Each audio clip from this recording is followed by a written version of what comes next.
ওরে ভাই, একই দেখলাম। এই মুশফিকার ফারহানকে তো আগে কখনো এরকম লোকে দেখা যায়নি। তবে কি এবার ঈদে ভয়ঙ্কর ভাবে ফিরছেন এই অভিনেতা? প্রিয় দর্শক, চলুন জেনে নেই ফারহানের এই নতুন নাটকের নাম।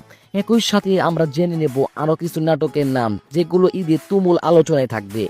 তার আগে আপনাদের কাছে আমার একটা রিকোয়েস্ট, আপনি যদি ফারহানিয়ান হয়ে থাকেন তাহলে অবশ্যই চ্যানেলটি সাবস্ক্রাইব করবেন। প্রথমেই থাকছে রুবেল আনুশের নির্মাণ করা নাটক কানামাছি। ফারহান সাবা কবির জুটির নাটকগুলোর প্রতি দর্শকদের ভালোবাসা দিন দিন বেড়েই চলেছে। দেখা যাক নাটকটা কেমন হয়। এরপর রয়েছে শহরের যত রং, খাইরুল টটিনের জুটির এটাই প্রথম নাটক।